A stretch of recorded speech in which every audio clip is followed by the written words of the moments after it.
साथियों, एक गाना आप सभी ने सुना होगा, देशभक्ति का एक गाना है। कर चले हम फिदा, जानो तन साथियों, अब तुम्हारे हवाले वतन साथियों।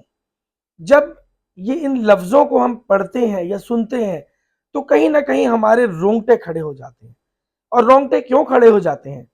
क्योंकि इस गाने को सुनते ही, इन शब्दों को सुनते ही, इस देशभक्ति गीत को सुनते ही हमारी रगों में जो राष्ट्रता, राष्ट्र के प्रति जो प्रेम है, वो एकदम से जाग उठता है। लेकिन आज मैं आपसे बताना चाहता हूं कि जिस देशभक्ति गाने को सुनकर शहीद आजम भगत सिंह की याद आती है, सुखदेव की याद आती है और राजगुरु की याद आती है। अगर हम इन तीनों की बात करें तो वो जालिम सरकार, वो अंग्रेजों की सरकार, जिसको नाको चने चबवाने का काम इस महान योद्धा शहीद आजम भगत सिंह ने किया, शायद अगर आज की तारीख के अंदर वो अंग्रेज भी हमारे देश पर शासन कर रहे होते तो भगत सिंह को शहीद का दर्जा देते। लेकिन आज हमारे देश में आप भगत सिंह को शहीद मानते हैं, मैं भगत सिंह को शहीद मानता हूं, देश की जनता भगत सिंह को शहीद मानती है। लेकिन हमारे देश की सरकार, 140 करोड़ लोगों की चुनी हुई सरकार के जो नुमाइंदे हैं, जो सत्ता पे बैठे हैं, जो देश आजाद हुआ तब से लेकर अब तक बैठे हैं। अब मैं किसी पार्टी की तो बात नहीं करूंगा, कांग्रेस के लोग भी बैठे सत्ता पे, भाजपा के लोग भी बैठे, लेकिन किस किस के बारे में सवाल उठाया जाए, किस किस के बारे में बात की जाए?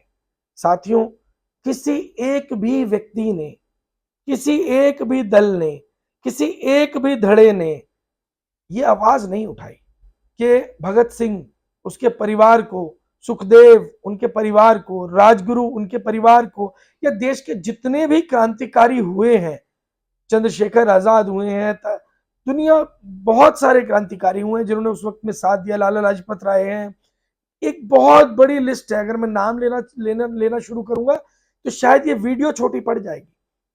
उन सबके परिवारों को क्या इंसाफ नहीं मिलना चाहिए था? क्या उन लोगों ने जो लड़ाई लड़ी थी, आज की तारीख में जो लोग सत्ता में बैठे हैं, क्या केवल इन लोगों को सत्ता में बिठाने के लिए उन्होंने शहीदी दी थी, या उन्होंने अपना जो बलिदान दिया था देश के लिए, वो इसलिए दिया था कि जब देश आजाद होगा तो देश के हर व्यक्ति को, देश के हर नागरिक को समानता का अधिकार होगा, हर व्यक्ति के पास रोजगार होगा, हर व्यक्ति के पास संसाधन होंगे, हर व्यक्ति अपना इलाज मुफ्त करवा पाएगा, हर व्यक्ति शिक्षा ले पाएगा, बच्चों को पढ़ा पाएगा।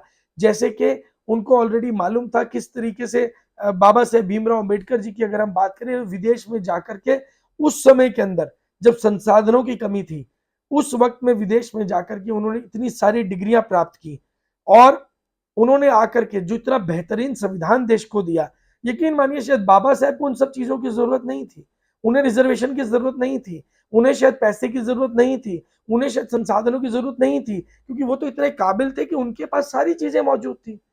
लेकिन उन्होंने ये सब चीजें किस लिए दी? देश के आम लोगों के लिए, ताकि आम लोगों का भला हो सके, देश की आम जनता आगे बढ़ सके, देश की आम जनता अपना भरण पोषण कर सके। आपको याद होगा काकोरी कांड। काकोरी कांड जब ट्रेन को लूटा गया था, भगत सिंह ने, भगत शहीद आजम भगत सिंह ने राजगुरु के साथ मिलकर काकोरी में ट्रेन को लूट लिया था। सोचिए, सोचकर देखिए उस जज्बे को, कितना बुलंद हौसला रहा होगा। उन्होंने उस वक्त की मौजूदा सरकार के गिरेबान पर हाथ डाल दिया था और क्या क्या नहीं किया। लाहौर में, लाहौर की में घटना है, 17 दिसंबर 1928 राजगुरु के साथ मिलकर लाहौर में सांडर्स कौन था? जलियांवाले बाग में जो हजारों की तादाद में लोगों को मारा गया, निहत्थे लोगों की हत्या की गई, बच्चों को मार दिया गया, बुजुर्गों को मार दिया गया, महिलाओं को मार दिया गया, उन सब लोगों का इंसाफ लेने के लिए भगत सिंह ने सांडर्स की हत्या की थी। और इसमें चंद्रशेखर आजाद ने पूरी मदद की थी शहीद आजम भगत सिंह की, क्योंकि एक क्रांतिकारी जब भी दूसरे क्रांतिकारी को आगे बढ़ते हुए देखता है तो उसकी मदद करने के लिए तुरंत आगे आता है। और यही कारण था कि उस वक्त के जो क्रांतिकारी थे हमारे देश को आजाद करवा पाए।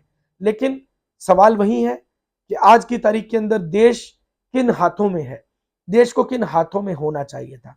और इसका सवाल का जो जो मैंने आपको सवाल पूछा है, इसका जवाब मैं आपके हाथ में छोड़ता हूं। क्या आपको आगे बढ़ना चाहिए कि नहीं बढ़ना चाहिए?